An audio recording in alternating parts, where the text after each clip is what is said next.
Ce matin, à Digne-les-Bains, nous allons participer et présenter un colloque qui vise à mettre en valeur ce qu'est l'expérience patrimoine vivant qui aura permis aux habitants de la province de Cuneo et aux habitants des Alpes de Haute-Provence de se rencontrer. Ce sera au moyen de 22 chantiers pilotes qui ont été réalisés des deux côtés de l'ancienne frontière, qui nous ont permis de nous retrouver, qu'il s'agisse des artisans maçons, qu'il s'agisse des architectes, qu'il s'agisse des administrations de France et d'Italie qui traitent de la culture et du patrimoine, mais aussi, et c'est essentiel, les maires, les conseillers généraux, les conseillers provinciaux. C'est ce magnifique travail qui va nous permettre de faire revivre nos beaux villages.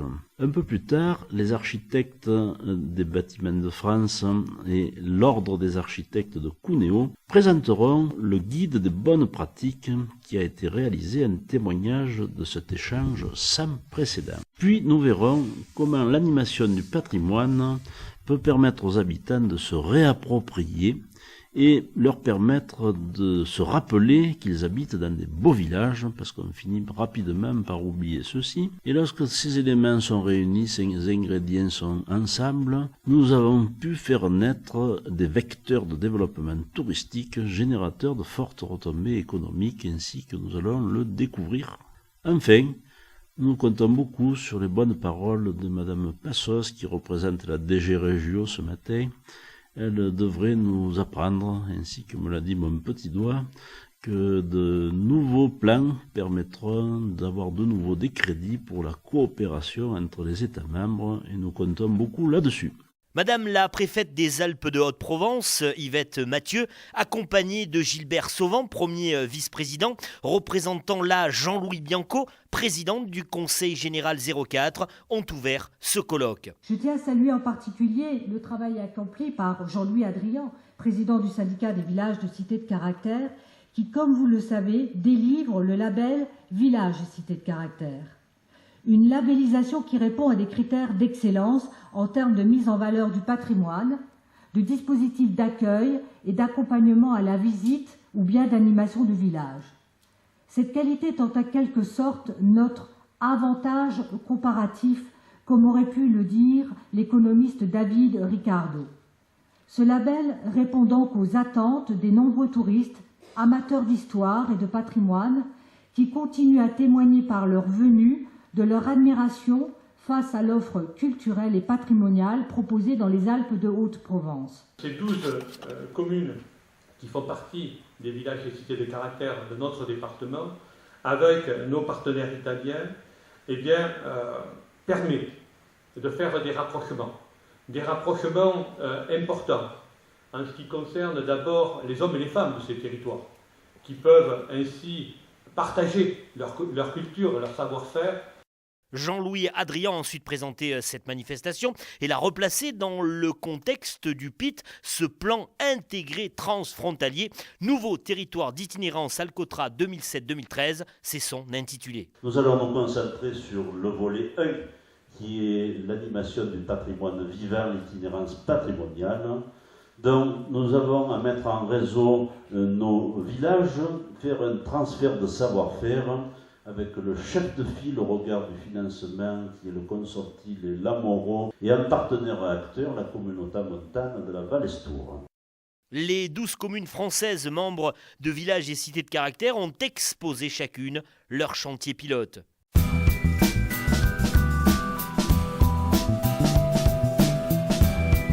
Cette année, notre chantier pilote, inscrit dans le cadre du programme Alcotra 2007-2013, plan d'itinérance patrimoniale, a consisté à la réhabilitation de la place de l'église ainsi que son accès.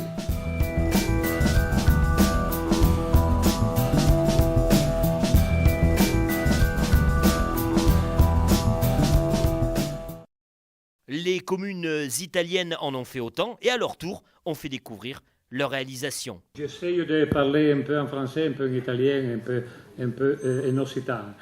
Et alors, le maire, je pense, de Moustier, il a sonné à l'occitan. Et moi, je veux dire une chose, que la chanson occitane 600 ou 50, grâce à l'Europe, il a fait que nous, on réalise maintenant le rêve de la chanson. Montagne, bassavos, planos, levavos, perché poi vedere i miei amor où ils sont, nous in cui pouvons voir nos amis en France et nos amis dans les horaires. Alors nous, avec nos projets, on a fait ce qu'on avait déjà pensé il y a plusieurs années, 25 ans, quand on avait commencé de lever le goudron dans la rue principale de Vinadio, mais on n'avait pas le courage et le financement.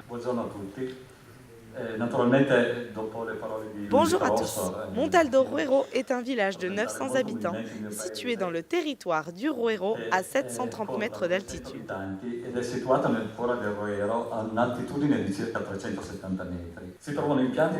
Cette zone fruitière et viticole, spécialisée dans la production des fameux vins blancs Arneis et Favorita, avec une mention spéciale pour un vin Nebbiolo rouge. Je me présente rapidement. Je suis maire de la petite commune de Castanito, très près de la ville d'Alba.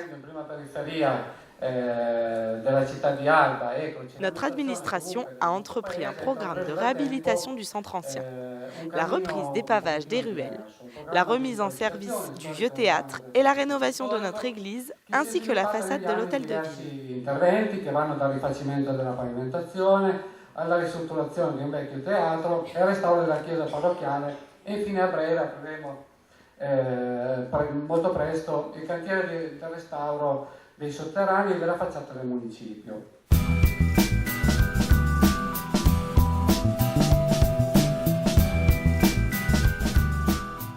Nous avons profité de ce chantier pilote pour d'abord faire une animation. Alors nous n'avons peut-être pas fait comme tout le monde, nous avons d'abord fait l'animation. Cette animation, nous avons voulu que ce soit des rencontres.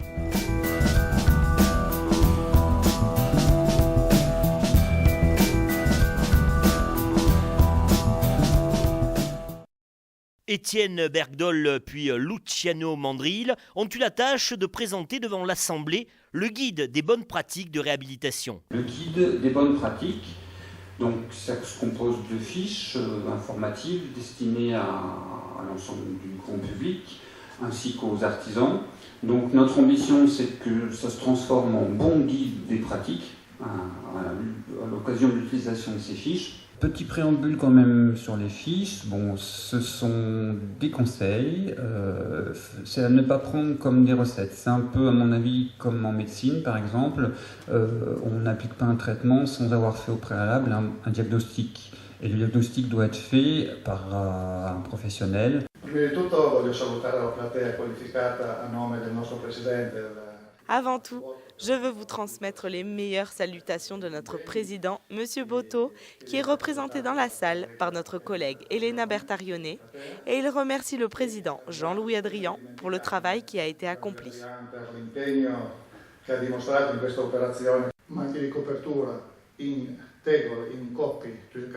Nous allons présenter les différentes techniques de couverture sous les toits.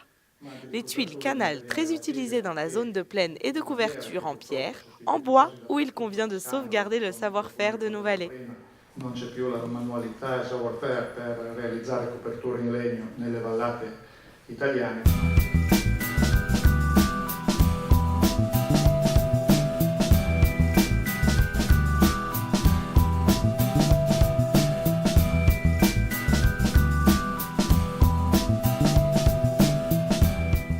Nous avons fait tous ces travaux, c'est bien parce que vous avez été à nos côtés et que nous comptons bien que vous y soyez encore longtemps.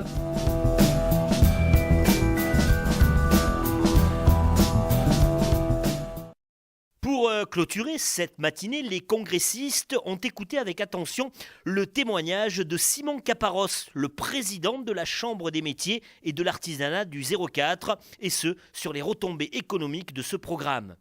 J'avais eu, lors du précédent colloque, l'occasion de souligner l'importance et la qualité du travail que vous et vos collaborateurs réalisez. En effet, grâce à votre action, 12 villages de notre département ont reçu le label Village Cité de Caractère. 12 villages qui répondent à des critères d'homologation, d'accueil, d'animation et de loisirs, d'environnement. 12 villages dotés d'un patrimoine architectural remarquable. Et je dirais que s'il y a des vrais bénéficiaires dans tout ce qui a été présenté, ce sont bien, et là on ne doit pas faire les hypocrites, ce sont essentiellement, en plus de toutes les municipalités, mais bien nos entreprises artisanales, vous l'avez souligné, cher Président, cher Jean-Louis, et grâce à ce programme Alcotra, nos entreprises artisanales, comme il a été dit, bénéficient pleinement de tous ces travaux engagés dans le cadre de ces 12 villages de notre département. Je voudrais rappeler que les travaux réalisés sur la présentation que vous avez faite, ce sont plus de 156 entreprises artisanales qui en ont bénéficié. Alors c'est 80 millions d'euros, c'est le chiffre que vous avez cité, ont bénéficié à ces 156 entreprises de notre département qui ont permis pour certaines de se maintenir et pour d'autres de se développer.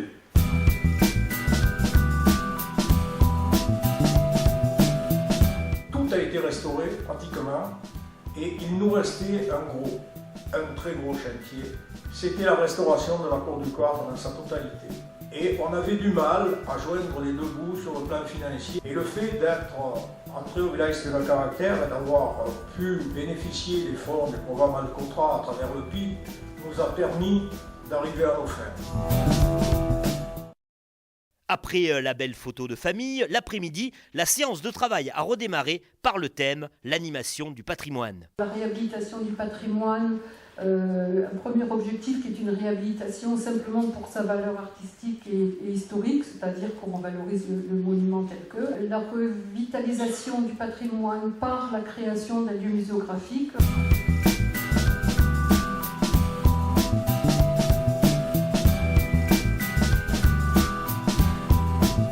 Dans le cadre du programme Alcotra, notre cité a réalisé des rénovations d'éclairage anciennes. Nous avons réalisé la rénovation de la grande rue ainsi que la réhabilitation de la place de l'église.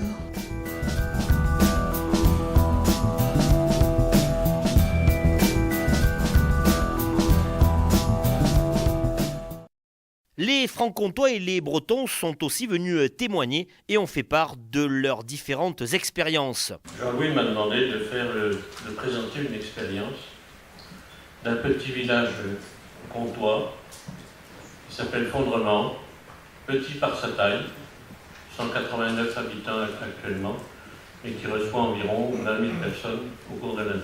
On a donc fait des enfouissements de réseau, des réfections de places de village, des entrées de village, des caniveaux et restauration des bâtiments inscrits. Le Conseil général de la Haute-Saône, en particulier, nous donne 15 000 € par tranche de travaux sur 5 ans. Pour cette présentation, mettre l'accent plutôt sur l'animation événementielle, les événements culturels, plus que sur tout ce qui est lié, si vous voulez, à ce que vous avez déjà évoqué tout de suite, notamment à travers l'exemple remarquable de Fondrement, donc comment on peut aussi, à partir du patrimoine, donc animer sa commune. Notre tourisme, à nous, est un tourisme de flirt. Il faut transformer notre tourisme de flirt en tourisme d'amour. C'est ça l'enjeu.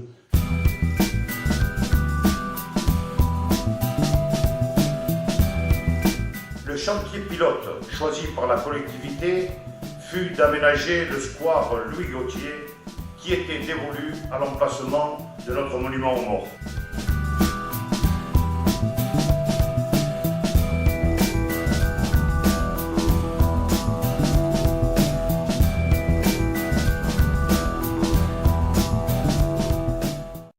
Luigi Carosso, maire de Magliano Alfieri et président de l'association culturelle Castelli del Lang e del Roero, a lui aussi exposé sa vision italienne de l'animation du patrimoine. Abbiamo imparato quello che è il presupposto almeno perché il turismo possa decollare.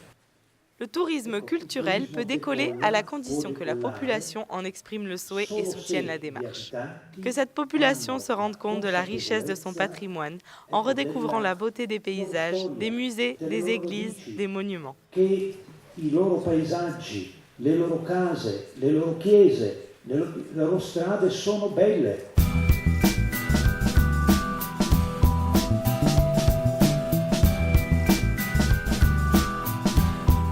C'est avec beaucoup de fierté que nous avons inauguré, en présence de Fabrizio Pellegrino, le 17 septembre à Lurs, un gîte d'étape communal, chantier pilote du plan intégré transfrontalier, nouveau territoire d'itinérance retenu par la commune.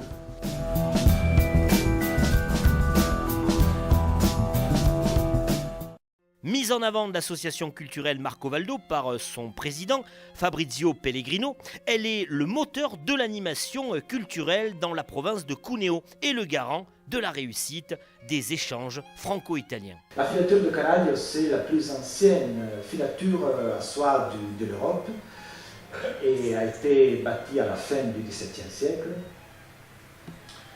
A été un programme de restauration très important. On a dépensé 10 millions d'euros pour sa restauration. Voilà, quelques expos. Je suis content que nos amis français ont pu visiter toutes les expos qu'on vous montre ici.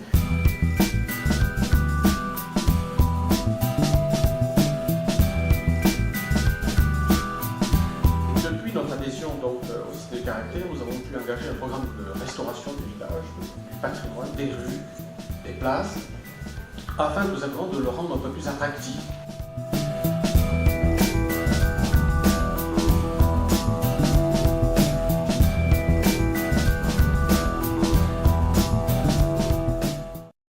Pascal Ventre, directeur du développement au sein du Conseil Général 04, a expliqué l'impact de la fréquentation touristique sur les retombées économiques locales. On est dans un département rural où la densité de population est parfois très faible. Et bien, ça frise, comme on l'a vu, dans des villages, qu'ils soient franc-comtois ou bretons. Ça frise parfois la monoactivité, mais monoactivité dans sa diversité. Parce que si notre offre est particulièrement riche en matière de tourisme, elle le doit certes à une extrême diversité géographique, mais aussi, et c'est là où je reprends ce qui a été dit à sonner tout le jour, un patrimoine culturel et architectural d'une rare densité et d'une qualité qui est celle dont vous avez pu voir la dimension, que ce soit au travers de vos expériences, que ce soit au travers des échanges, que ce soit au travers des visites. Cette extrême qualité dont le niveau est exceptionnel. Le syndicat mixte des villages et cités de caractère, qui nous reçoit aujourd'hui, merci Jean-Louis, a su en saisir très tôt l'opportunité basalpine. Il en a fait la base du succès de ces initiatives, cette richesse. Cette réussite autour de la mise en scène d'un patrimoine villageois exceptionnel, ça a été dit, donc on peut l'avouer aujourd'hui, on ne l'a pas inventé. Je crois que c'est le résultat d'une lecture attentive de ce qu'ont fait nos amis bretons, de ce que Jean-Bernard Fichetti a initié dans les années 70.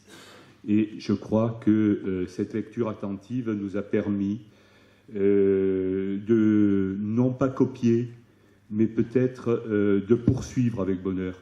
Cette traduction basalpine d'une initiative bretonne prouve, s'il en était besoin, qu'une bonne idée, si elle ne chemine pas, elle se sclérose. Et au contraire, je crois que le syndicat mixte des villages et cités de caractère a su la faire cheminer pour qu'elle s'enrichisse. Et qu'elle s'enrichisse pour devenir ce qu'elle est aujourd'hui, c'est-à-dire un franc succès.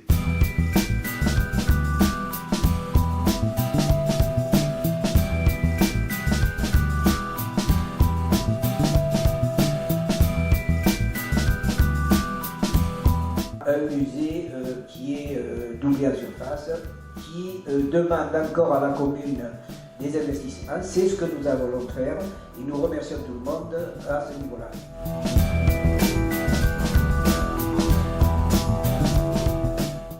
Pierre Dabou, directeur de l'Agence de développement touristique des Alpes de Haute-Provence, a fait part à l'assistance de ses commentaires et de ses analyses. Ce sont des retombées du patrimoine qui génèrent plus de 500 000 emplois en France, plus de 21 milliards d'euros de retombées économiques directes et plus de 20 milliards d'euros de retombées économiques indirectes.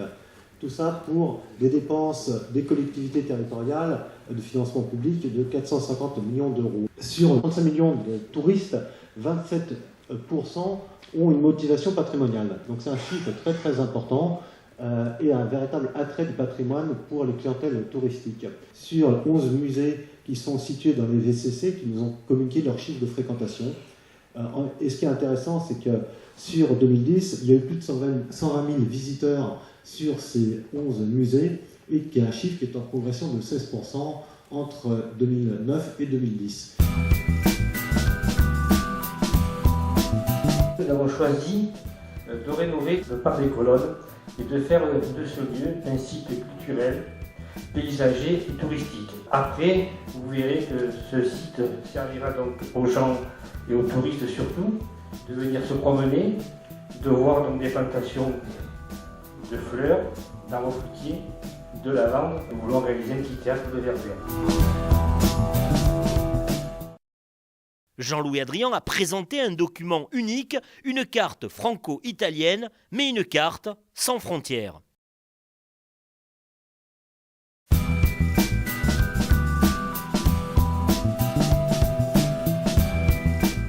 À Saint-Mézard, le chantier pilote a été la création d'une place devant la chapelle des Pénitents.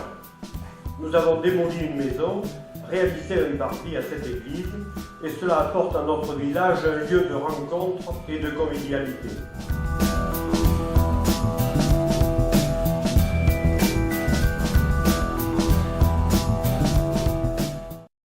En conclusion à ce colloque, Manuela Passos, responsable de la gestion des programmes Alcotra, a évoqué les perspectives d'évolution des financements de l'Union européenne pour les programmes transfrontaliers. C'était un plaisir d'être invité à nouveau par M. Adrian et dans le cadre du PIT pour témoigner encore une fois et pouvoir voir votre participation, la participation des partenaires italiens, des partenaires français, et de voir comment ce PIT, franchement, a changé beaucoup de choses et a changé le territoire, a amélioré le territoire et l'a fait devenir plus attractif. On ne doit pas seulement penser à la fréquentation touristique, mais aussi à l'amélioration, à la qualité de vie des citoyens.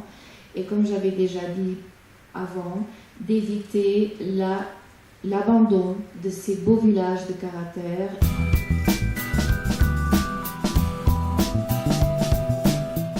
La restauration du château date de longtemps. Nous avons profité de différentes tranches d'aides européennes. Mais il restait une cour chaotique et vraiment très moche, il faut bien dire. Alors, la cerise sur le gâteau nous a été en somme offerte par le programme Alcotra et dans le cadre du PIT.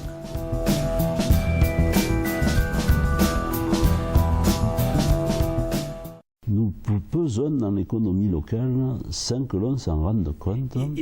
Faire beau, faire beau pour faire vivre des gens grâce à cela, c'est un slogan merveilleux. Je voudrais me l'approprier, si vous le permettez, Sébastien. Allez-y, rappelez-le. Faire beau en faisant travailler et vivre le pays. J'ai accompagné le processus, j'ai accompagné depuis le début. Et c'est vraiment une belle intervention et une intervention avec une valeur ajoutée pour la coopération. En fait, on a développé des liaisons entre deux régions, le département et la province de Cuneo. On a fait quelque chose de concret et j'en suis sûre, d'ailleurs les valeurs qu'on a entendues ici, que ça augmente, que ça a augmenté et que ça a amélioré la partie économique et aussi, disons, l'attractivité de ces villages, que c'est dommage de les laisser à l'abandon et que comme ça, on les fait revivre.